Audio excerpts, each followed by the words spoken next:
If you love what we do on the Greyhorn Pagans podcast, why not subscribe to us on Patreon? On patreon.com/Greyhorn Pagans, you can get early access to all of our episodes, join the Greyhorn Pagans book club, and of course get extra episodes, extra content, and have a say in what I will cover next. Go to patreon.com/Greyhorn Pagans and subscribe to a tier of your liking now.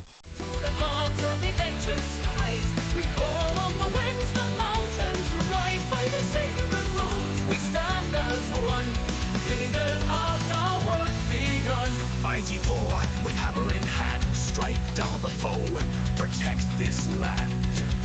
Odin, All-Father, seeker of wisdom, guide our souls to the sacred rhythm. Frigg, queen of the hearth and home, with love and grace make us whole. Turn the trust with your iron might, guide us through the darker night. Hell, the mistress of life and death, show us the path with every breath. Freya, goddess of love and war, we honor you now and forevermore.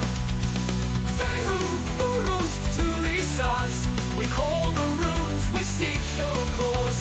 Unto the right Canas, we say, guide our path, light our way. Lagos, Hagalas, northeast we sing, our spirits rise on the winds of spring. It's our Jera, for we trust, in the runes, in the laws we must. Welcome, welcome back to the Greyhorn Pagans podcasts. It is my pleasure to be here again. Thank you all for joining us. And of course, today I have another very interesting guest for you with a fascinating story, truly. He's been living two lives, but has dedicated himself to the spiritual craft now in Master Nick Eagle. So, Nick, thank you for joining me. And for those who may not be familiar with your work just yet, introduce yourself. What do you do? What's your secrets? Honored to be here. What do I do? What's my secret? What do I do now? I spent the last 4.5 years building my awakening sanctuary here in Sedona, and I just started accepting guest requests. And I just released my book, The Golden Laws of Enlightenment. So the last 4.5 years have been dedicated to my awakening sanctuary and this book. Ever since my greatest awakening, that happened right prior to it. At the time, I was in the entertainment business. I was living in Las Vegas. And after the awakening, among many things that happened, one of them was I couldn't live in cities anymore. And 3 months later, I owned 12 acres here in some of the most powerful, beautiful, sacred lands in Sedona. My kitchen window, I have the closest home to Bear Mountain, which is the second largest mountain here, my favorite hike. And I am just so happy to be able to share my land and this place with people, as well as the teachings and the golden laws that came to me in this awakening. Wow, that's awesome. And that's also quite the switch, I'd say, from the entertainment industry, which is, filled with all kinds of different stories. Let's say we've all heard them over the last few years, to now dedicating yourself to the spiritual craft. What made you make that switch, make that drastic switch? So my first awakening was actually in '05. Up until that point, I struggled greatly with my confidence. I was scared of my shadow. I lived in a constant state of panic. I had little guidance in my life. I had young parents, and it was a struggle. And I always wanted to be confident. I had a friend who was 16 who stripped. And when the town found out, everybody made fun of him. I thought it was the most amazing thing ever. I couldn't talk to a girl, much less dance in front of one, much less take my clothes off and dance in front of one. I thought it was the most courageous thing a man could do. And I'd see confident people, and I would know that I could do that. I always saw that we were one. When I saw somebody, it's like, I have to figure that out. And the greatest awakening in '05 is when I finally had enough. I was done with this fear. I wanted to leave it behind. I came face to face with God, my higher self, spirit, source, whatever you want to call it.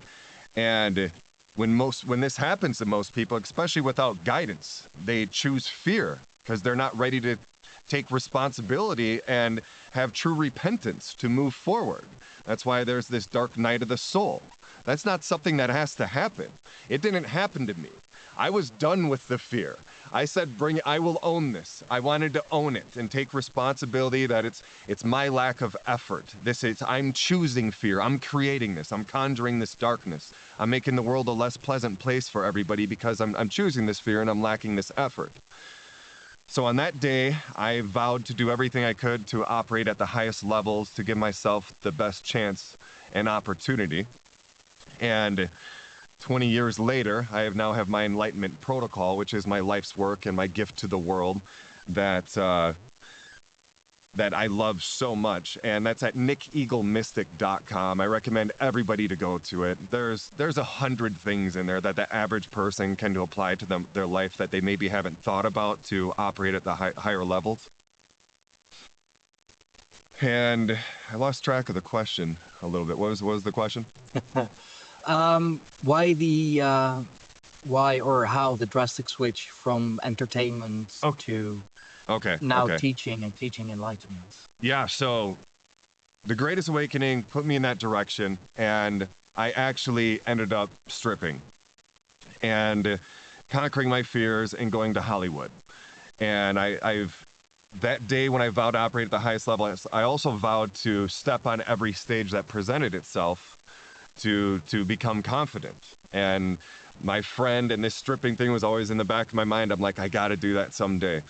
So I did that. I did improv classes, scene study classes, a little stand-up. I did music. I started performing my music on stages as well. And I was auditioning around Hollywood. Auditioning too. That's intense. Sometimes you're in front of a bunch of people, but I just went for it. I went all in. My first audition ever, I was holding a piece of paper. I'll never forget it. It was a scene with Jenna Jameson too. And she was huge at the time. And I was holding my scenes. I didn't have them memorized. And I was shaking so hard that I couldn't even read the script. It was one of the biggest failures of all time. But I stuck with it. I've continued to take advantage of every opportunity and every experience. And I started perfecting my craft and stepping into my power and learning this confidence.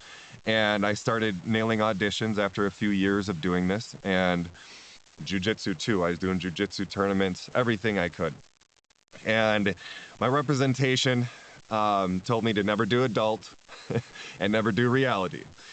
And Gigolos came along. And I auditioned for Gigolos, which was an adult reality show. And I nailed the audition. They wanted me. I was also rapping at the time. So how could they say no to a rapping gigolo? That's what I thought too. I freestyled at parties and, I would... Yeah. So I decided to say I'm a rapper too, because I know that would probably get me on the show, and it definitely helped. And but it wasn't an adult reality show. It was an original Showtime series set to go 6 seasons. And a struggling actor, no struggling actor would say no to something like that. Oh, so absolutely. Yeah. So and another stage to do adult dating and adult dating scenes, knowing that tens of millions, this is Showtime, tens of millions of people are going to see these scenes that, I write some of them, they're a little thought out, but they're not scripted. So and it's one take. They want you to mess up. It's reality TV. They want you to look like a clown. They clowned us the whole time.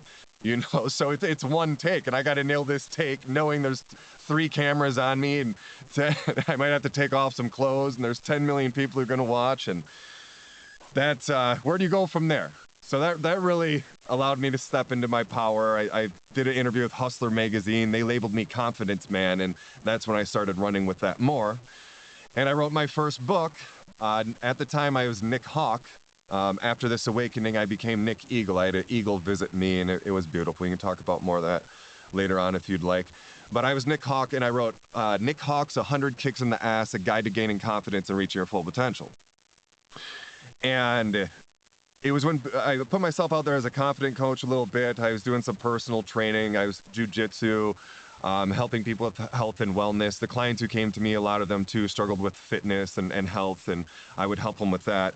And I wanted to, and then they started coming to me with depression, anxiety, addiction, all the above, and I wanted to have the best answers for them. And I read every self-help book I could get my hands on, but just about every book I read, it wasn't truth. There was some truth in there, but they're all written to tell you what you want to hear, not what you need to hear. Not take responsibility. Nobody wants, you don't sell books telling people to take responsibility, and you need to put in more effort. So I didn't like any of these books. I decided to go to the mountains. And I traveled the world. I backpacked Europe. I spent over 100 hours on planes and trains writing this book. And it came from inside, and it was truth to really help people. And little did I know that as I wrote on the back of the Golden Laws of Enlightenment, little did we know it held this sacred knowledge that led me to my first full chakra Kundalini awakening. I never wanted or planned on being spiritual. It was the evolution of operating at the highest levels, which was my goal, and mastering confidence. That's what happens. You learn what we are, you connect, and you become spiritual. I never planned on having a man bun. I made fun of people who had these. You know, now I understand energy and and what it does when you put it up on your crown chakra and this beard. I'll never cut my hair again. I understand that this is an extension of our body, of our nervous system. And to the first full chakra Kundalini awakening. And I was shown 10 ancient kriyas that nobody ever taught me. I might have done 1 or 2 yoga classes. I never sat in lotus for more than 30 seconds in my life. It hurt. And I was shown, if we go deep into this, I said for a long time, God showed me, but it's more of calculations that I made, because when the fear is gone and you seek truth as I was, you connect and you're told, but you're accessing this information. So I taught myself, or God taught me, however you want to look at this, all these kriyas to induce a full chakra Kundalini awakening. I sat in lotus. I did prayer position for the first time in my life, tongue to the roof of the mouth, eyes up to the middle of the forehead to focus on the pineal up here, squeezes, holotropic breathing that I didn't know was a thing. When I first started inducing this state, it started with me taking 2 deep breaths. And I'm like, whoa, something's happening here. I just went with it, and I started breathing deeper and deeper. And then I was just guided to do all of this, and I was shaking violently. And I thought I was getting energy from somewhere. I thought that's why I was shaking. And years later, obviously after it happened, I looked at my friend. I'm like, what was that? He's like, I think you just had a Kundalini awakening. He was very spiritual. He took me to my first legit ayahuasca ceremony after this as well. And I'm like, what's that? I didn't even know what a Kundalini awakening was. So I started studying all this. I read every book out there. Like 2 or 3 years later, I read a book that said this shaking is another ancient kriya to help induce these advanced states. I didn't even know that. Wow. Okay. Yeah. So you went through all of that, and you didn't even know what it was. That is none of it. Nuts. None of That's it. not And something I you hear. can't find another person or yogi or anybody out here who has ever done any of this. I just dried a wet sheet for the first time in the mountains this last winter with nobody teaching me how to do that either. I learned this. It's the tummo breathing that generates this heat. I was at 16 degrees. I wrapped myself in a wet sheet, and I sat there for 30 minutes on the mountain behind my awakening sanctuary, and I dried the sheet. knowing I could do this because I sat in ayahuasca ceremonies, psychedelics and ayahuasca's ceremonies, the right shaman, the right energy help induce this state. When I drive back into Sedona, I have Kundalini awakenings. They sometimes happen when I walk through the produce section at Whole Foods in Sedona. And when I'm in vortex sections too, there's a restaurant in Sedona on the porch. There's a vortex that induces this state in me. It's pretty remarkable and amazing. But yeah, and the sheet. So I would sit in ceremonies and everybody would be freezing and I'd be having these Kundalini awakenings and I would have my shirt off and I'd be super warm and in control and everybody would be huddled up and snuggled up with blankets. So I would see videos of these monks doing the sheet drying and then I'm like, I can do that. I knew I could do that. The day prior I did a video, I'm doing this tomorrow. And I set out and I did that, and that's at my website as well. I actually documented. I had an assistant. I documented the whole thing. It's a very powerful video, and it's on my website at the Kundalini page and on YouTube. Wow, yeah, I was just gonna say, like, I haven't heard from anyone else yet, or even, the yogis and the masters. Like, they always purposefully seek out these, these awakenings. Oh. And It's been 20 years attempting to do this. It's like it's every once in a while that you hear that it like kind of happened on accident, if you will.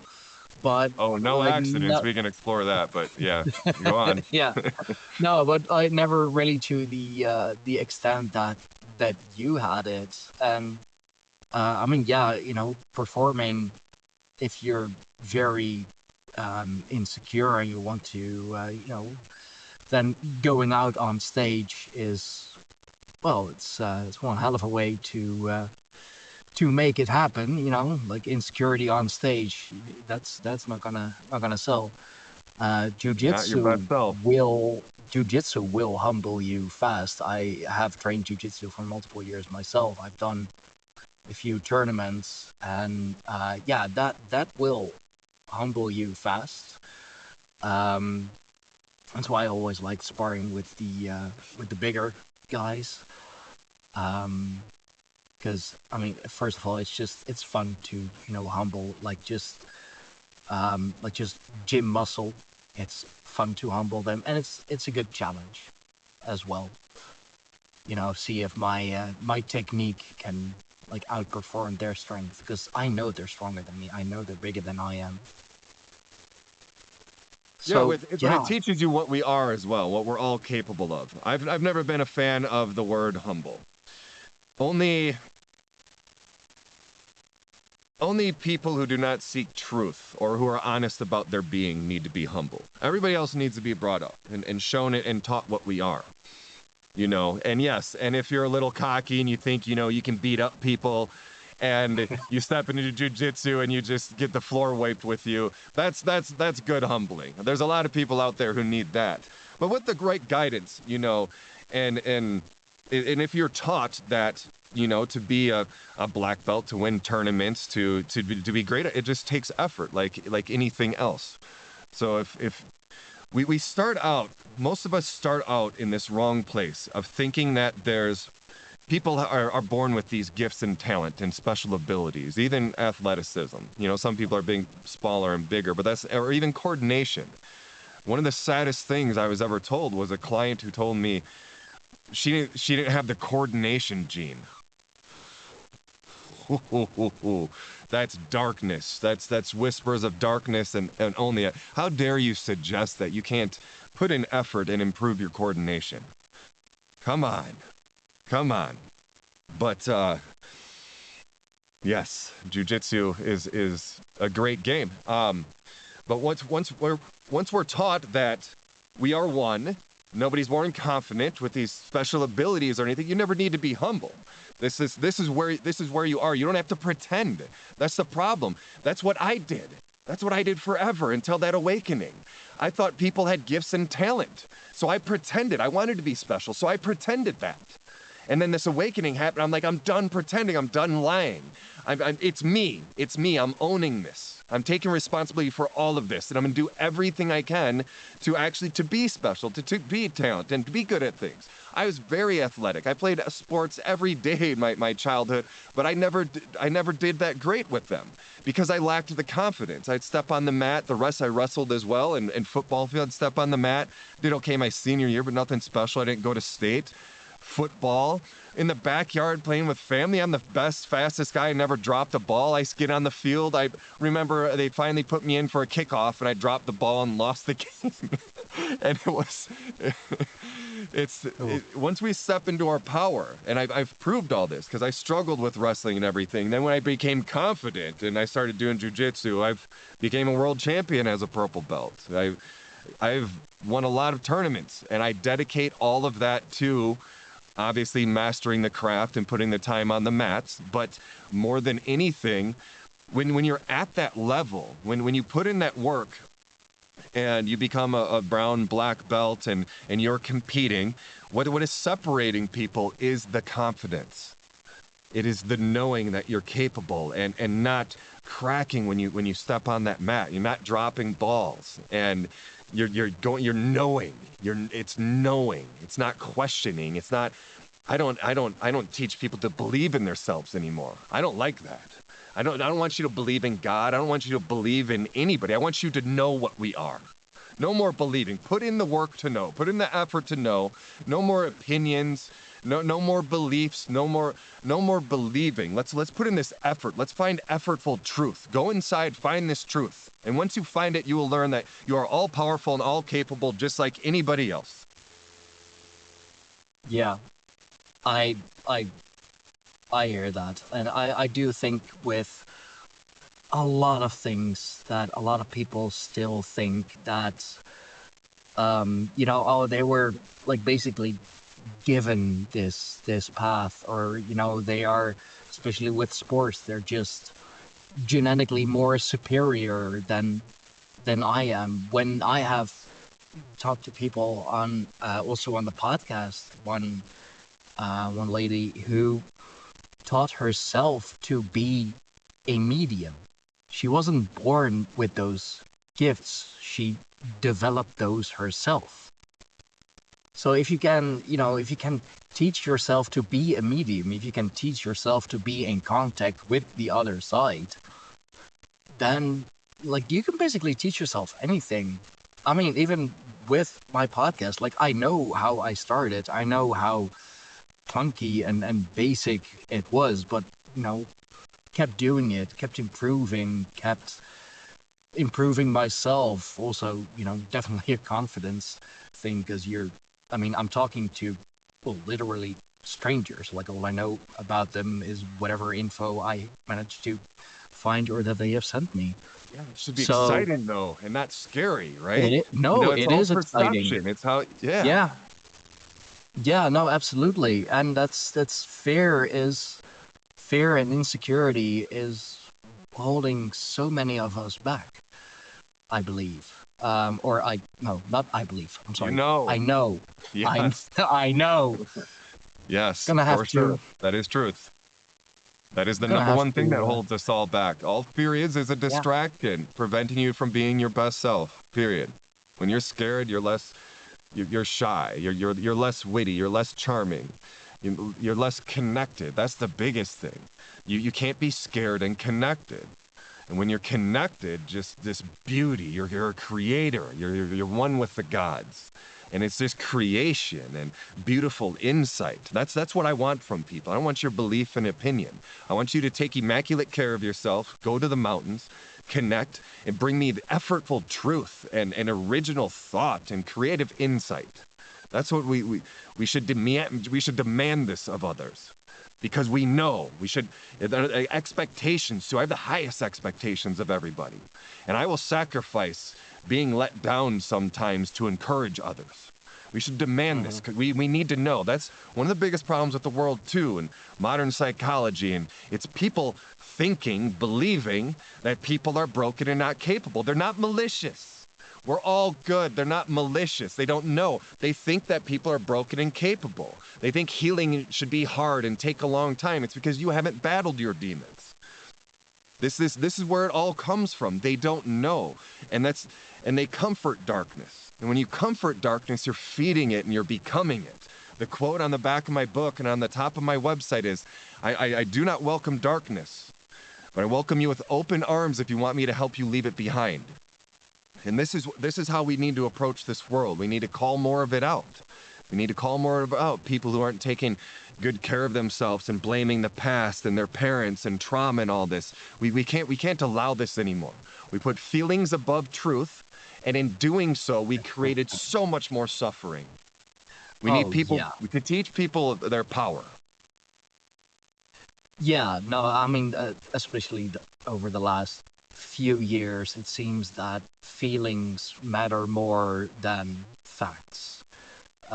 Just because you feel that, you know, something is not appropriate, somehow it's not appropriate. Like it's coming to the point. I've seen videos on this that, you know, some lady, good looking lady, is just, you know, jogging down the streets. Man is doing some work in his garden, and he's just like, "Hey there, pretty lady." But I don't mean anything by it. It's like, why do you have to, like, right away apologize? Like, Sure. can't you just give For someone that? a You sure because, can. You sure can. Do it. No, do it. I mean, If someone we should takes be care of themselves and is bringing much love and light to this world and is vibrant, call her beautiful, please.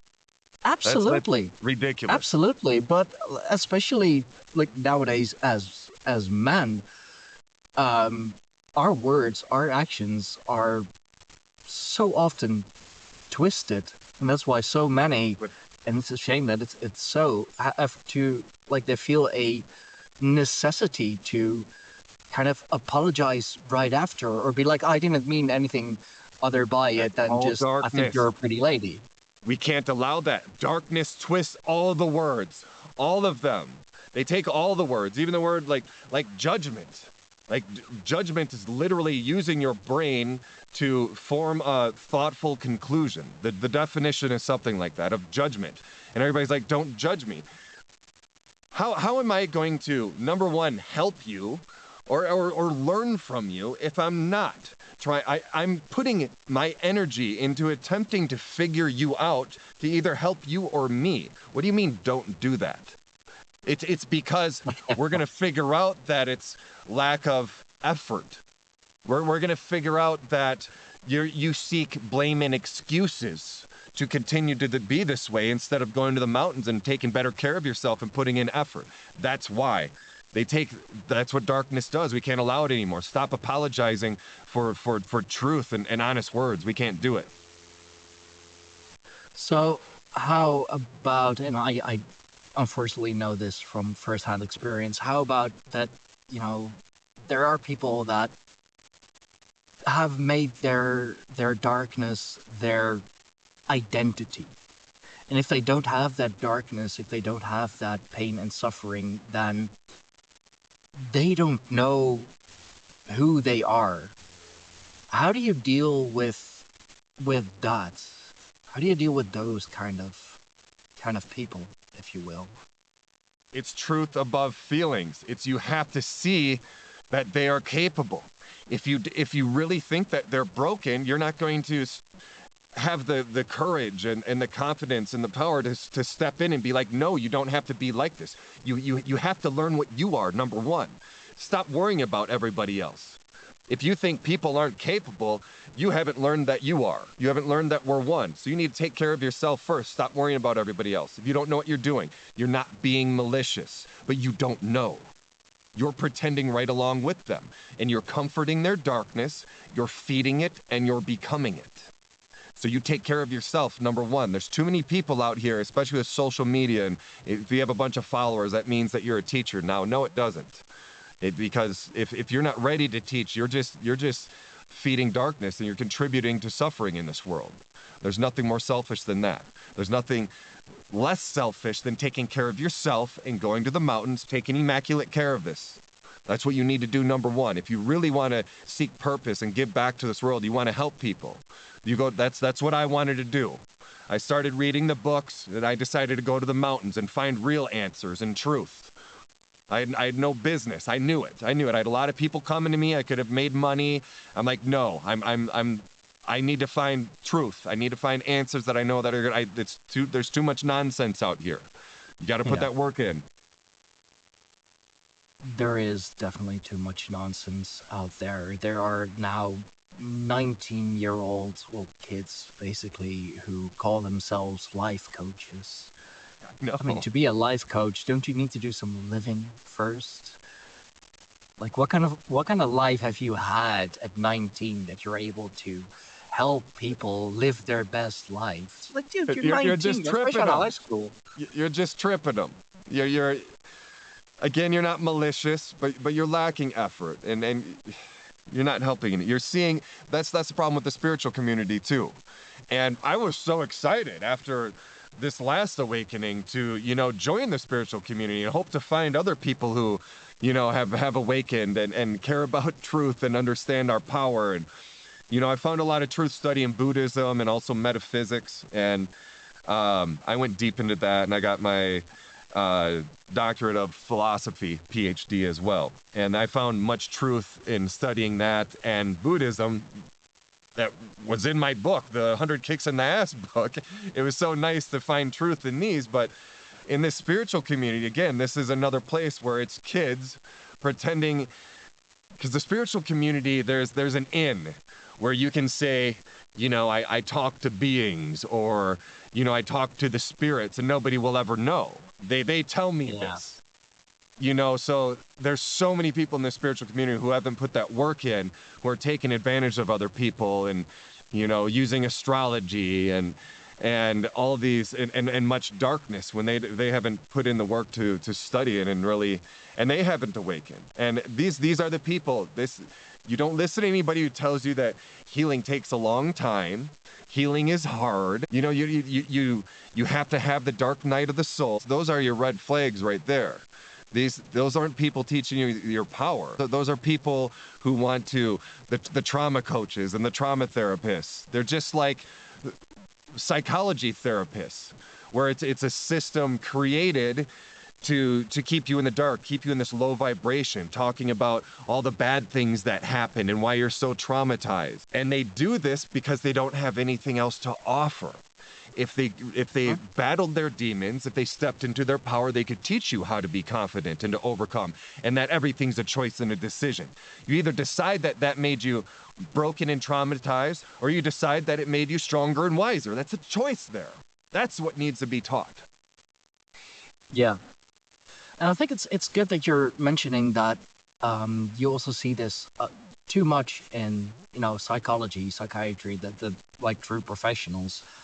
I have struggled with, myself, my being for the longest time, and things that have happened to me. And there was only, at least in more recent years, there's only been one therapist who has truly helped me, but that's because she came at it from a more shamanic perspective. And she had me go through all the layers of myself. And I'm a smart guy. I fool many psychologists by just telling them what they want to hear. And they agreed with me and said that, good, you're learning. And I was like, good, can I go home? But she didn't fall for it. When I gave her the answer that she wanted to hear, she called me out on it. She said, yes, that is exactly what I want you to say. But is that also what is actually happening? Is that what you're actually feeling? And I'm just sitting there like, oh crap. Okay, I got to do actual work. I'm not fooling this one. But she has helped me tremendously, and I don't think I would have come out of, the dark period that I was in as well if it wasn't for her, and literally just calling me out on it. Like, yes, that's what you're supposed to say. What's the actual answer? Love it. Yeah. A lot of my clients and students who have come to me, said that they've been through therapists, and one of my sessions helped them more than years and years of therapy. It does nothing. It keeps you in the darkness. They don't teach you power. You know, I don't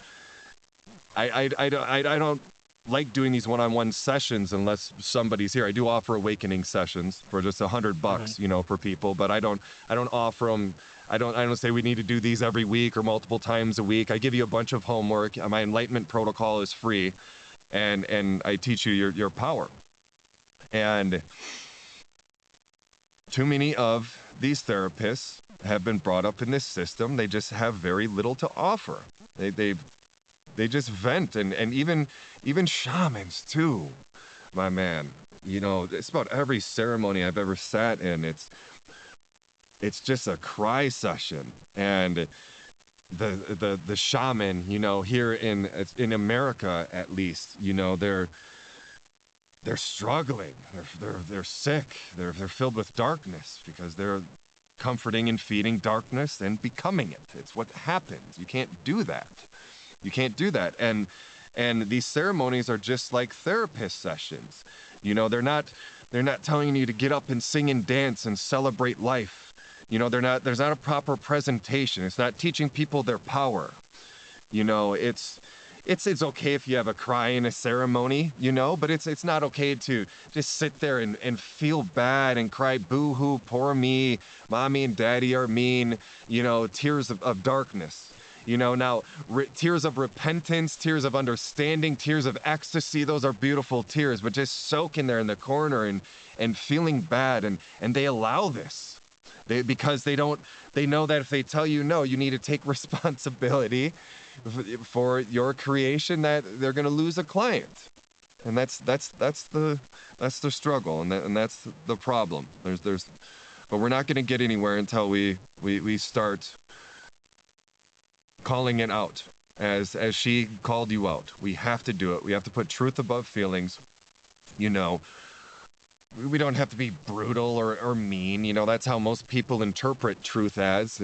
But no, they don't know, and they're never gonna know unless you teach them. You to take this responsibility, and you are not your experiences. You're not your past. There's always a choice. There's always a decision. Every second. You never wake up traumatized or angry at the world. Even people who are angry all the time too. You don't have anger issues. You don't have bottled anger. They're creations. You have to own this. It's not inside of you. I don't like that people teach that to the world either. It's so dark, pretending that people have this anger inside of them. That's not how it works. If there's situations and you decide not to get angry, but then you're deciding that, you know, that's good, the next one's going to make you more angry. It's all creation, all of it. I promise you. I see your eyes and you're thinking. Yeah, I promise you. I mean, I have dealt with anger issues for a great part of my my teenage years. I had no way of relieving that anger. So for me, the only thing that I could do was keep it in. But I had no way of alchemizing it. I had no way of expressing it other than beating up my classmates and getting suspended again. No, that's not how it works. I promise you. So with this, let's go a little deeper into it. Me too. I know everybody says they had a mean dad, but my dad, he didn't physically abuse me, but one of the reasons why I lived in this panic was because of, that's what he taught me. He taught me this fear and this anger, and he very verbally abusive, and he was angry at everything. The last time I saw him, he's still throwing things and hitting things, and his arms and hands are crippled from getting mad and hitting things. Like, he can't bow hunt anymore. That was his, all this anger. One of the last drives I took with him, we were leaving the airport and we were going out to the land, to some new land that he got. And there was a car like a mile ahead of us that turned out turned onto the street to start going. And he got angry and he stepped on the gas and got angry like the car was turning out in front of him. And even stepping on the gas and catching up with them, still he didn't have to put on the brakes. So there's people out there who just who just seek for, it's so, Yeah. you know what I'm saying? You know, the car turned out, it wouldn't have affected us at all. He wouldn't have had to brake. It was so far ahead, and he hit the gas to like catch up to it, to try to make it into a situation for him to be angry about. Oh, wow. Okay. Right? Yeah. But that's what people do in a lot of situations. They just dig to try to find things because that's all they know. But it's a creation. It's not inside of him. This is what he is deciding to be. Again, every second and every moment. You don't, it's not bought, it's a creation. It's 100,000 proof. Where is it? It's not stored inside of you. This trauma too, it's not stored inside of you. If you're deciding to be angry, if you're deciding to be traumatized and you're in this fearful state and you're this tension and you're blocking your chakras and you're tense and you're not allowing this energy flow and you're in this low vibration, you're harming all of your cells. So it's not the experience, it's the reaction from the experience and you continuing to create those emotions and that anger and stay in this fearful low vibration. That's what's hurting you. It's not the trauma, it's not the experience. The trauma is you doing it. This is deep repentance and taking response. It's you creating this tension. It's you creating this low vibration that's damaging your cells. You can stop doing that right now. There's still going to be damage. There's still going to be trauma. There's still going to be damage to your cells. You're in this low vibrational state where there's much disease. You wreaked havoc on your body. You probably have parasites. You know, your cells aren't supercharged with life and a high vibration. You're probably drinking alcohol, eating other poisons. Your body's filled with toxins. There's so many things, but it's not that experience. It's not that experience. It's not seeing anger or being taught anger or fear at one time. It's you deciding to continue to create it. Yeah. Every second is a new opportunity and chance. Every morning, you're not angry in the morning. Nobody's angry in the morning. It's you start thinking. You start thinking about all that God hates you and life is so unfair and your parents were mean and you've had all these bad experiences. You're creating that right now. You're deciding to be that right now. It's not in you. You don't have to be that anymore. And when you have, it's all gone. My awakening, it was all gone. It was no, not all of it, but that is when I vowed to get rid of it, and it did take some time, but I didn't have guidance. It doesn't have to, though. But it's all a decision. Then there's after that, I started healing. I started putting better things in myself. I was damaged. I was traumatized, not from the event, from me living in that state.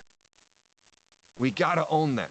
If you want to get anywhere, if you want to awaken, if you want to operate at higher levels, you want energy to flow, you want to be high vibrational life and bring as much love and light to this world as you can, you have to own it. Yeah. Yeah, I agree with that. It is easy to get stuck in a loop, and come to think of it, perhaps that is what was happening back then, because I have had a few experiences, and subconsciously, unconsciously, however you wanna call it, what I was doing, I was creating those situations and reacting in ways as I have always reacted. And because I was 13, 14, 15 years old, I really didn't know any better. But yeah, I understand what you're saying, that they're all decisions, they are all choices that you make. I have made several choices in my life that have led me onto different paths, not always the paths that I perhaps should have been walking, but I have learned from those paths absolutely. And one of the most recent ones, it's funny that you mentioned alcohol. One of the more recent paths for me is sobriety, because I had trouble with limiting myself, and whenever I felt well down or stressed or a little angry, there was always something that you know made me feel better, or that I could at least numb it. And having to go through all these emotions, all these go on the path that I am, wherever it may lead me. I have a few ideas of where I want to be, but having to go through it sober after so long, and also having a history of substance abuse, it's hard, but it's a choice. And I can honestly say that I am happy with the choice that have made. And I can see in my surroundings, my family, my wife, they are all very happy with the choice that I've made. So that for me is Of course. just confirmation that I have made the right choice, and that this is something um, that I should adhere to, that I am adhering to. So very happy to hear that, and muchas gracias. Thank you for making that choice to bring us more love and light, to be your better self. One more thing here, though. This is not hard. That was hard. Going to the gym is not hard. Sitting on the couch and stuffing your face is hard. Not experiencing life is hard. Experiencing life is not hard. We need to change our thoughts about this, and thinking that work is hard, effort is hard. No, not working, not putting in effort. That's what makes everything hard. And we shouldn't look at things as hard or easy. I mean, what is that anyway? That's interpretation, as I just proved. It's what's necessary. That should be our only concern. What is necessary for me to get to where I want to be? That is the only. What's hard? What does that matter? If it's hard, oh no, oh no. This is what does that matter? That's nothing. Deciding that. Why would you even go there? It's necessary. It's necessary. I recommend we work out every 2 to 3 days, full body workout. It improves everything. It's not just for muscle, it's for your joints, it's for your mobility, flexibility, and your brain, your gut, digestion, everything. That's not hard. What's hard is moping around and not being coordinated, and not being mobile, and not being able to do hikes, and your brain not working, and brain fog. And so who cares about hard and easy? What's necessary? What's necessary? Yes, you're absolutely right. I mean, the hard, easy, they're perspectives. What can be hard for you can be easy for me, and vice versa. It doesn't make it easy, it doesn't make it hard. It's a personal thing. It's a personal experience. And as someone who, does live an active lifestyle, I do go to the gym. I do plan on going back into the dojo at least. I want to pick up boxing or kickboxing again. I've done jiu-jitsu for the longest time, and I'm a little. Oh, I just got an approval yesterday. I drove to Las Vegas yesterday. That's where I had my back fusion. My back was fused a year before my Kundalini awakening. Yeah, it doesn't make sense. But anyway, I went back to my back surgery because I want the hardware out. And I talked to him about an AC tear I have right here. This is what's prevented me from continuing to train. And he laughed at it. I'm like, I don't want this to rip off. I thought it was like a stage 1 or 2 tear, and it can rip more, and it can rip off, and I have emergency surgery. It just sounded like it was bound to happen. And he laughed at it. He's like, no, that's just a blemish. Go compete. I'm like, what? This has been holding me back for years. This happened so long ago. So after leaving there, I called the black belt in Cottonwood here, Clay, one of my favorite training partners ever, one of the best I on my level. There's few people out there who are on, you know, A+ level who've competed as long as I have and has success. He's amazing, and he's an amazing training partner. And I called him up. I said, "What's new?" And he said he's been competing. He's won like 4 tournaments this year, and he took over. Greg Maynard used to own the jiu-jitsu place here, the singer of Tool. He has a place in Cottonwood. Yeah. And he's really busy with his music and everything still. So I guess he sold it to Clay and he took over. I'm super happy for him. And he's like, World's Camp starts Tuesday. Be there. I'm like, I guess so. So it looks like I think I made that decision. Weird timing. Today I decided to be a frutivore as well. And I was considering being a breatharian. This week. I had my last meal in Las Vegas last night, and I am now a fruitarian. And I don't see myself going back. My Enlightenment Protocol, it has the most high vibrational foods and nuts and potatoes and some grains like lentils, and I was doing millet, but I'm giving up nuts, potatoes, lentils, and millet. I'm just doing fruit now. I sense after the golden laws came to me, I had this new awareness with food. I could hold something and understand the vibrational quality and what it's going to do to me when it goes through you. Like holding fruit and holding meat. Both are very nutritious. You could argue the meat is more nutritious than the fruit because there's so many amazing things in it. There's a lot of bad stuff in it too. And I'm not even talking about the karma and the energy of this death. It's a very complex, very challenging thing to digest that doesn't give you energy as other things do. And yeah, I can do a whole podcast on that. But so I've been I'm a fruitarian now, and it looks like I'm competing in the Worlds in Vegas December, midway through December. We have a 5-week camp. So I'm gonna start training again here too. I'm so excited. I thought I was gonna rip off if I kept, and I looked into surgeries, and I thought I had to put a screw in it. So that was a good day yesterday. That's awesome. Congrats. Really, that's a 5-week training camp. That's gonna be intense for Worlds. That's gonna be intense for sure. But hey, it's for a great competition. That's awesome. And on the diets, I am going to touch it as someone who loves food and whose family definitely I sense food. That you eat meat too. I do. Yeah, I do. I actually, well, I don't want to say mostly eat animal products, but I do a lot. I try to limit myself to chicken and beef, though. Let me tell you one thing.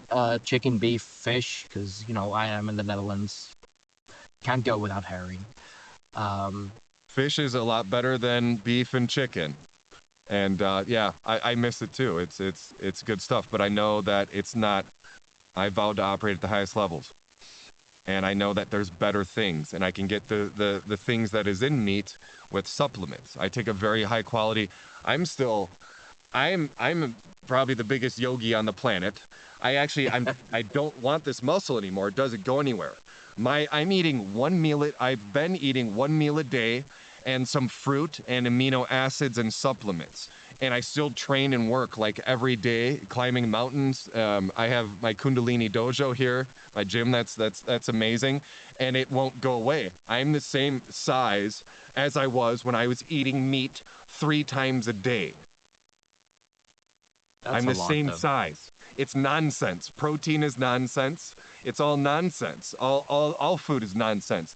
I feel like I could stay this size I'm going to do it on just fruit and juicing some vegetables and minerals more than anything. It's these minerals that we need and the amino acids. And you can get a high quality amino acid now. I hold the aminos like I do fruit and like I do my celery juice every day. And I have a relationship with it as I do ayahuasca. I would never just take ayahuasca and just chug it down. No, I welcome it. I connect with the plant spirits. I hold it to my heart and have much gratitude before I drink it. I do that with this celery juice and even these amino acids. I found some high quality ones, perfect aminos. I know what these are going to do to me. I can feel the vibrational quality, and I know that they're going to greatly benefit me. And I think these aminos have been, this muscle's not going anywhere. Again, now that I'm competing, I'm glad I have it, and I was a wrestler, so it's better to compete at heavyweight than middle. But for the last couple of years, I'm releasing this book, The Golden Laws of Enlightenment, and I'm this yogi, but I have this muscle. Like, I've been trying to get rid of it. It's not going anywhere. I barely eat. I obtain energy from my morning routine, which is part of my Enlightenment Protocol. I go outside every day and I ground, and I'm naked in the sun, and I'm doing my Kundalini warrior warm-up movements, and more than anything, it's mentality. It's mentality. It's passion for life. I do everything. I play every instrument. I want to see the whole world. I have so many books in the work. I love my social media videos. Make sure everybody follows me on social media. Go to nickeaglemystic.com and my social media there, and Enlightenment Protocol and everything. I love doing my social media videos every day, these deep sacred teachings and some funny ones, and I'm just passionate about everything, and that's where I keep this energy, and that's why I don't lose any of this. It's mentality more than anything. It really is. I mean, I don't think we need food. There is something to it, because I have semi-recently spoken to an alchemist, like an actual practicing alchemist who has his own lab and everything. Absolutely amazing. Physical. And he did say that through the elixir of life, the philosopher's stone, which is a real thing, that if you take the elixir of life, that you should stop eating, that you should stop drinking, because it is actually the food and the drink that we intake that is deteriorating our body. That's why antioxidants are a thing, because apparently, part of the regular human diet is oxidizing, and we know there is iron in your blood, etc., that gets oxidized. It's bad stuff, like rusty blood. Not sure if that's a thing. Either way, I don't want it. It's why we sleep. The less and less I eat, the less I sleep. I feel like I'm not sleeping anymore. I'm really curious on this frugivore diet, what's going to happen too. I don't, when I'm not eating that much, I don't really, I feel like I go into a deep meditation, and I get work done, and I think, and I figure things out, and I go deep, and I don't feel like I sleep anymore unless I eat a big meal like I did yesterday. Last night was the first time where I felt like I was sleeping off, because I had to do this extra healing. We shouldn't call it sleeping even. We should call it healing. Our full brain is active. We're healing, we're processing things, we're detoxing. But yeah, I love that. That's where I know this. I know that I've entered states where I don't need food, water, or sleep. I've entered those. I think the first time was when I had the first Kundalini awakening, actually. That night, I knew I was in a state. It didn't last. It didn't last that long. I did sleep that night. But just going deeper into this. Now, my only question is, I know we don't need it, but would we do better if we did take some aminos and juice some vegetables to get these minerals? I feel like we need minerals and aminos and some vitamins, and I think we could do better if we got some of those. And we weren't drinking too much water to flush out the system. We're not eating these complex foods that are that you lose more energy than gain by eating them. That's what I sense now. So I'm experimenting. I was gonna do the breatharian thing this week. I really was. I sense that, again, you do have to operate at the highest levels. You do have to be in this advanced state, this hyper gamma state.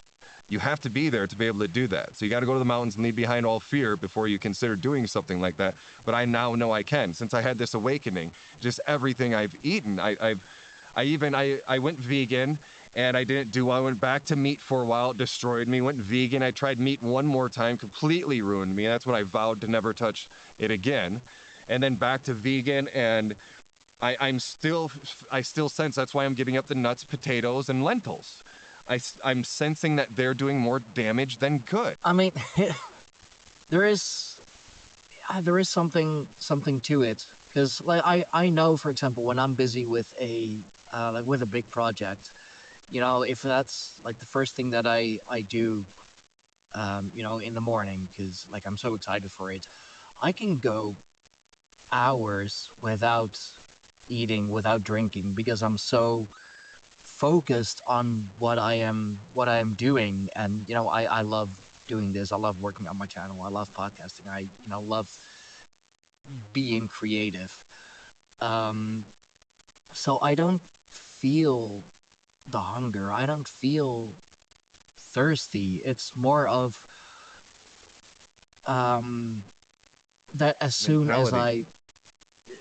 as soon as I get out of the flow state, if you will, out of the hyper Yep. focus on what Yep. I'm doing, that I'm like, oh, I haven't eaten anything today. I should eat Yep. something, because that is something that you are supposed to do. It's not because I'm like actually hungry. I mean, a while later, I might, feel hungry because I'm like coming down from that flow state, and body starts just doing its thing again. Um, but it's more so that oh, I should be eating, because Plugging back into it's this world. Yeah. I yeah, because know it's like that. 4 or 5 in the afternoon, and I only like had my cup of morning tea and nothing else. Yeah. Yeah. I know that I could go up to the physical mountains and sit there for days on end. I know that I can do that. It's plugging back into this world and being a part of this world where, I think that's when we need more substances to survive. Yeah, So that's part of it too. I know if I feel sense one day that I will become a breatharian, and I know that I'm going to have to make some changes. Even with my videos and the energy that I bring to my social media videos, a lot is going to have to change for me to stay up there and not be connected back into this world where we need more of the food and physical things. yeah. It does kind of feel like as soon as you're back into, well, let's say physical reality, you need the physicality, you need the physical substance again. If you're in the flow state, if you're in the hyper focus, if you're in, well, if you're operating pure on spirits, purely on a energetic level, then you don't need all of that. Like, also, it's, I mean, like, you're a jujitsu guy, like, that as well. It's when, when you're rolling on the mats, it's when you're, when you're training, it's when you're sparring, like, you feel good. You're in that flow state. The adrenaline is high. It's as soon as you step off the mat and you get back in the car, and the high kind of dissipates. It's like, oh god, I'm sore. Like, what have I been doing? So I do think that I do feel that you are right, as in Not the adrenaline food. though. Not the adrenaline though. The adrenaline comes from a fight or flight and fearful response. And flowing is not, there's something much more magical happening than adrenaline Yeah, and that's and and that's re- true. and releasing these other chemicals. When we're in that flow state, it's when we're supercharged and we're balanced. If we start releasing those chemicals, then we become unbalanced. And then we have this, withdrawal period as well, and we're brought down. The flow state is this perfect harmony and balance, and we're not releasing excessive chemicals such Yeah, as you're not adrenaline. you're not thinking, you're just doing. Being. Yeah, Yeah. being. Yeah, being, doing. You are in that moment. Um, My DMT so trip, um, one of my DMT trips, the thing that I took out of it was think I wrote this in my first book. It's not even, what came to me was, don't even just be. There's just being. That's one thing. What came to me was just. Okay. Yeah, it's not just being, just doing. It's not adding a word to that, because that's still orchestrated. It's not even just accepting. It's not just being, it's just. It's all of that is gone. There's no orchestration. I mean, we do put it in front of everything, and we always want, things and people to be Just be happy. Yeah, just be happy. Just do this. Just be that. Just be there. It's always, yeah. That's good, That's right? that's a good one to think about. Yeah, Yeah. I hadn't thought about it that way. Yeah, right? That's some deep stuff. Title of the podcast? Oh man. I mean, this is why I love, why I love podcasting, why I love talking to individuals like yourself. Like I'm coming to conclusions that like I would have never thought about. And English isn't even my main language. English is my second language. Well, I can like still translate it to Dutch, to my native tongue. So yeah, I mean, I've often said that I've learned more in what's it been like 4 years of podcasting. I've learned more about society. I've learned more about people. I've learned more about how this world, the next world, whatever other worlds there may be, how it all works than I have done in 18, 20 years of school. Right? Just by talking to people. And leaving that alcohol behind too. And again, you have to, number one, you have to do everything you can to operate at the highest levels. And you have to make these calculations. You have to leave behind the fear, you have to be able to calculate how foolish it is. You have to be able to calculate what you are, that it's a possibility, that you're capable of doing so, that it's a choice. You have to learn that. That's a calculation you have to make. You're never going to make it drinking alcohol every day and live it and not taking care of this and poison yourself with this, all the unlimited nonsense that's in the world. Yeah. I mean, I work as a security guard. I still, or at the moment, work a lot of festivals and just, the bigger indoor parties, indoor festivals. I do not like the kind of parties where people drink a lot. Can't do them anymore. It's always messy. It's always messy. Sloppy. And so sloppy. And it's darkness, especially too when you're shining. All those demons see you, and I was in Vegas yesterday. I filmed I got my last meal, and then I did some filming where I filmed my TV show just to do a goofy video on an escalator where I had my intro to the show, and I had my line, I break a sweat 6 days a week.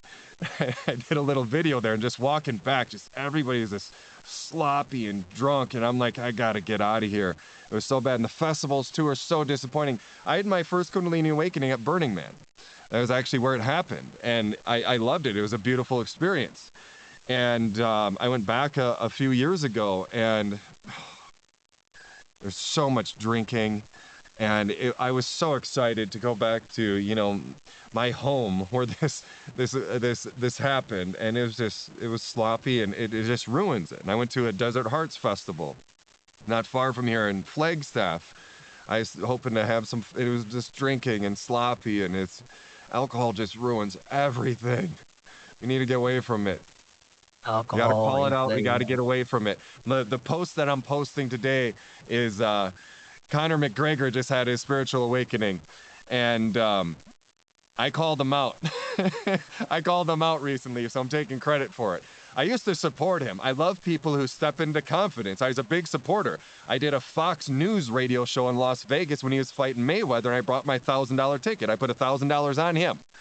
I know Mayweather's confident too, but I had McGregor, and he would like my tweets, and he retweeted it or replied to it as well, so he sees my tweets. And not too long ago, I sent out a message and I called them out. I said, you're bringing the world nothing but darkness. You're abusing substances. You're selling people poison. You know, you need to wake up. And he blocked me. So he definitely saw it. Now he had this awakening. So I'm taking credit for it. It was all me. You're welcome, world. I mean, that does seem to be a thing with so many of these celebrities, if you will, to have their own line of Poison. of The Rock. spirits. Yeah. Yeah. They The Rock has they these. have all sold their soul in selling alcohol. The All Rock of them. has. And I mean, He that's has the his energy driver at drinks the as well. festivals and all the music performances and concerts. That's how most of the money is made, with this alcohol. And we need more people stepping up and saying no to it. And a few artists are doing it right now. There's going to be a lot more of it. You know, we're drinking less and less. We're waking up. We're getting away from all of it. But that's what drives everything. The UFC. Everybody. That's where the majority of the money is made. Bars, restaurants make more money selling alcohol than food. You know, it's I like, know. how do we beat this? We need I people worked stepping as up a, and taking a little pay cut for the betterment of us. I worked as a cook and as a chef, sous chef for a decade plus. I am aware of the margins on the food. It is so incredibly slim. Like if a restaurant wants to make money off of the food that they're selling, they're gonna have to like sell it at a markup that nobody's gonna buy it for. So and that's always It's such a fight. why It's such a fight. that's I always waited why all tables, those I cute bartended. waitresses, that's why the cute waitresses come to you and are like, would you like another? You know, I mean, I worked behind the bar as well, you know, on at festivals. That's how I or, made like, my at tips. at If a- they're not drinking, I knew that my tips were 50% less too. exactly, and like especially, you know, So I'm Europe, slanging it. Northern Europe, How would we're you like a to try a nice crisp margarita? We have this blend from Mexico imported directly to us. We're the only people in the state to have it, and we have fresh organic limes that are grown on our trees in our garden. You know. And I was yeah. that person selling my soul to promote this poison, and we're learning. Yes, thankfully we are, but I mean, it's also good to have worked in those industries, to have worked with those poisons, because you know firsthand what it's like. I mean, Northern Europe, we're a beer drinking people. We love our beers. Everywhere. I mean, I'm from Wisconsin too. Yeah. I remember the one that was training me behind the bar telling me that you can see by the phone rings in the glass how many sips it takes them for them to empty their glass. So if they're at the second or the final sip before they've taken it, ask if they want another one. Yeah. And at a certain point, like you're able to see it. It's like, oh, he's 3 rings down, fourth one is his last one. Would you like another? Yeah, because if they drink it all, then in their mind they're like, I'm done. But if they're not done, yeah. Oh. Exactly, and you offer them another. I mean, it would be impolite to turn down an offer, right? That too. Not thinking that you're paying for it still. You ready for another one? It's not even, do you want to buy another drink? It's, you ready for another one? Oh yeah, of course, yeah. Yeah, it's not even asking, it's just assumption, really. In the form of a question, of course, to still and you want kind of to start make with it that about too, them. right? Yeah. Yeah. It's an odd world we live in, but there's much to learn. There's much to do still, and I am very happy that there are, you know, people like you. A lot of, and I'm meeting them and seeing them more and more who are so passionate about this. I mean, you can see the passion, like you radiate that passion. You know, you want a better world, not even for yourself, but for for everyone else. I mean, yourself too, but yeah. You have to really step into this power. Again, what I pride myself on, obviously the confidence, but finding the words too. I'm glad I was an English bachelor degree. I'm glad I got my PhD. And this is what I tell everybody who, on X or on social media or who challenges me, who are giving up on people. Not everybody wants to heal. You can't help everybody. No. Challenge yourself to find the confidence in words. I promise you, you can. Stop saying you can't, and some people are hopeless, and stop giving up on people. No, you need to put in more work and effort to find the words and confidence. Even with kids. Oh, when parents say, oh, he's just a teenager, he's just being a teenager. What does that mean? No, he's doing foolish things that might harm his entire life because you didn't properly guide him. It's not your kid's fault. People blaming their kids. Oh, he's just shy. Oh, you want to get me going? Say he's just shy, like he was born being shy, and that's not on you. No, we need to take more responsibility for our power. How dare you suggest you can't teach a child confidence? That's the number one thing I write about in this book too. My number one teaching is we need to stop kids from having kids. You stop getting married and having kids in your 20s. You go to the mountains first.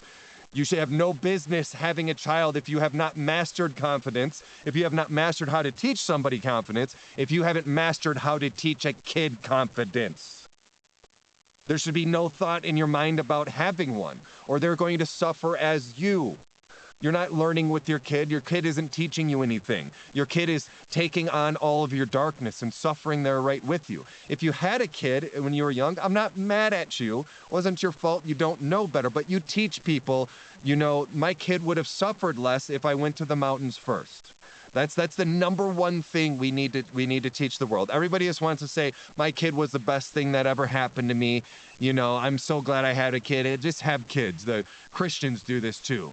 I went to an event in Phoenix, and Prager was on stage, Dennis Prager, and he said, nobody ever is going to know how to teach a kid, just have them, or something like that. And thousands of they're like cheering. I'm like, no, what? No, don't just have kids. Nobody will ever be able to teach a child anything. Like no, just have them. No, what are you doing? They're just going to sit in that church pew with you and be scared like you are. Stop. That is the exact opposite of what you should be doing. As you just said, if you don't know what you're doing, if you're not going to properly teach your kids, don't have them. Then literally wrap it up. Just wrap it up. It's solving your problems. They're not. They're creating a distraction, so you're never going to be able to go to the mountains. And I'm sorry for 18 years. For a lot of. I'm sorry, I'm also going to say this because I know a lot of people will, do think that way. They're also not going to save your marriage. Having a child, if you're in a bad marriage, save anything. And unfortunately, too many women are in their mid-20s thinking that a kid is they're gonna tackle the world with their kid. No, they're not. They're gonna become distracted. You're done learning. It's time to teach. If you do it, halfway right, you have to spend your time with them. But then if you have nothing to teach, you're just on the couch watching TV with them anyway. It's like... at that point, just get a dog. Just get a dog, get a cat, No, don't do that either. No, then you're going to have a rotten dog. You have to know how to... You have to... No, it's another distraction. Okay. No fair. Cats, no dogs, no kids. Mountains. Mountains. Physically, literally, take care of it. Learn some stuff. Learn. It doesn't work like that. I promise. I distracted myself with dogs and relationships too when I was young. I went from girl to girl to girl. I wasn't in a relationship for a week or two. It's the only thing on my mind is, I need to find a girl or I'm going to be lonely the rest of my life. It's such a stop. Put it down. No. Put it down. I have that that reputation as well. My family, especially my mother and my sister, of course, the two women, two of the most important women in my life, they call me a serial monogamist because I am never. No, I don't think I've ever been single for more than a few months, knock really. it off. And that's like from the age of, No, I want to say like from the age of 15 when I had my first like long time girlfriend. It was almost 3 years that we've been together. I was never longer with, without a girlfriend for a few months. So, yeah. what is your day spent doing if you're not fighting? What are we doing for lunch? What are we doing for dinner? Parents coming this weekend? What are we doing Saturday? What movie we watching tonight? No, no, knock Yeah, it off. it's been a process. Definitely, I have made some poor choices, but I am learning. I have learned a lot already, and I am happily married now. So I can confidently say that I am on. This may sound bad, but I am on my final one. And honey, I know you're gonna watch this. I know you're gonna listen to this. Trust me, I love you. Okay, don't take this the wrong way. I do love you. Uh, Hopefully, you guys give each other space, though, and you've learned the importance of that. And it's okay not to we spend do. every minute together, not be constantly texting, what are you doing? What are we doing later? And you're having your own time, too. You're taking days to yourself. That doesn't mean you don't love them any less. It's so important to be in a healthy relationship that still enables you to go to the Yeah, mountains and get some work done. Because you go do that, and then you bring it back to the nest, and then you learn and evolve concepts and ideas and go find deeper truth with that. And it has to be done that way if you're going to do it, especially getting married young, and especially if you haven't spent too much time in the mountains. You still need to be able to do that. I mean, I'm from the Netherlands. Best we can do is hills. I think. Only hills You know, there? yeah, I mean, we have some proper woods here. I do try to spend as much time in nature as I'm good with woods. as I Woods, can. woods are fine too. Mountain I mean, tops are, I still recommend, even if you have to drive a little bit, to do some mountain tops. They're special. There's so much wisdom to be gained on the tops of them. As I said, I love Bear Mountain back here. I'd probably have to go to France or Italy for some proper mountain tops. There's some proper mountain tops in France for sure, and Switzerland. When I backpacked Mm. Eastern Europe, I went through Interlaken, some of the most beautiful plane or train trips, and went up into the mountain ranges there, the Swiss Alps. Yeah, I went mountain biking in the Swiss Alps as well and climbed one. And Yeah, it's beautiful. Europe has a lot to offer. Some deep dark woods in Germany, some beautiful mountain tops in Switzerland, beautiful lakes in Italy, and much more. Also, Northern Europe, the glacier lakes in Scandinavia are so beautiful. the French Alps. Yep. Yeah, absolutely. Wow, this has been one hell of a chat. This has been very, very passionate. I don't remember the last one when it was this passionate, if I ever had a passionate one like this. So, man, thank you so much. And I come out of this having learned even more, even more to think about or ponder over again. I love this. I love being this person more than anything that I do is, helping people with spiritual guidance is bringing fire to your eyes. That's what I love more than anything. But that's what I ask of people too, of you and the listeners, what it was gained today. And if you get my book, The Golden Laws of Enlightenment, what is gained to not be lost? Don't lose it. Don't plug back into the world. Don't distract yourself. Make some notes. Take some notes right now. And don't lose it. Keep that fire too. And I ask that, because I put so much energy into this, and whenever I pass on this fire to other people, I ask that you honor it, and you pass it on to this world as well with the stuff that you've taken from me today. I ask that of all my guests who come here, that I make them check that when they complete the booking request as well. And so please keep this fire, make some notes, don't lose it, give it back to the world. Again, NickEagleMystic.com. My social media is there. Follow me on X or Threads, and then Instagram or YouTube or TikTok. My Enlightenment Protocol, check it out. The Kundalini page, if that interests you. And Sedona is one of the most magical places in the world, one of the few places that I can live now. And I'd love to welcome you at my Awakening Sanctuary, and a link for that is at my website too. And honored to be here. Such a great talk. I feel great about this too. You charged me as well. Sometimes I do these podcasts and I feel depleted, but people who seek truth as you do, and people who, honor the teachings that I bring charge me as well and make me feel good about it. So I thank you as well.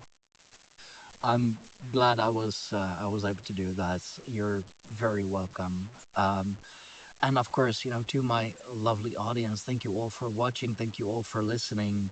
And as Nick said, make notes. There is so much passion in in this. I put a lot of passion in my podcast as well. So liking, sharing, subscribing, leaving something nice in the comments. That's what's keeping me going. For more on the Greyhorn Pagans podcast, Tribe of the Greyhorn Pagans, or Greyhorn Pagans in general, go to our website, www.greyhornpagans.com. Please do support us on Patreon or via channel membership. A lot of time goes into this, a lot of effort goes into this, and I would love to do this full time. Just giving you the wisdom that you all deserve, giving you all the knowledge and the amazing guests like Master Nick Eagle that you all deserve, and you can make that happen through Patreon or channel memberships. So yeah, thank you all again for watching and listening. I will catch you all next time. Bye bye, everyone. That now.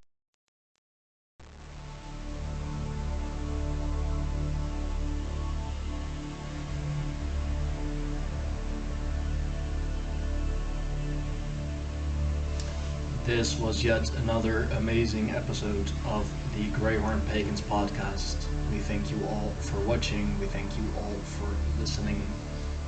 Remember to like, share, subscribe, and hit that notification bell so you will be notified whenever we upload something new. Support us on Patreon for early access and for everything else that we do with the tribe, for everything else that we do with the podcast. Find us on www.greyhornpagans.com. For now, we thank you, and until next time.